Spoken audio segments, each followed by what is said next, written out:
আমার বাবার নামাজ শেষে আমরা কবরস্থানে যাবো, গিয়া কবর মাটিদের জন্য দোয়া করবো, ঠিক না? আমার বন্ধুরা, বাবারা, ও আমার ভাইরা, আমি আপনাদেরকে বারবার বলতেছি না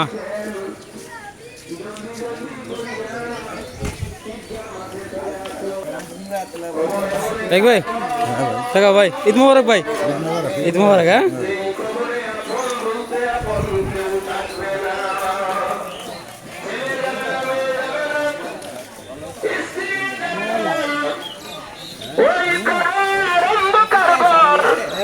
আলো নাই, লাইটের কোনো ব্যবস্থা নাই, ওই কবর এমন জায়গা যে জায়গার মধ্যে কোনো বিছানা নাই, ওই কবর এমন জায়গা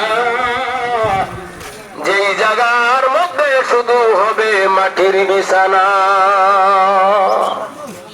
দুনিয়ার মধ্যে তাইকা আলোর ব্যবস্থা করিয়া যাইতে হবে, দুনিয়ার মধ্যে তাইকা বিছানার ব্যবস্থা করিয়া যাইতে হবে, ঠিক কিনা? দুনিয়ার মধ্যে তাইকা আলো বিছানার ব্যবস্থা করিয়া যাইতে হবে। ওই আলো বিছানার ব্যবস্থা কি দুনিয়ার মধ্যে তাইকা যদি আপনি আমি আল্লাহর গোলামি, 5 ওয়াক্ত নামাজ আমার নবীজির তরিকা অনুযায়ী সঠিকভাবে চলি, যারা কোরআন তেলাওয়াত জানি, রমজান হইলেই জানি কোরআন খতম দিমু, এরপরে বাইন্দা 2 লাখ টানা, ঠিক কিনা?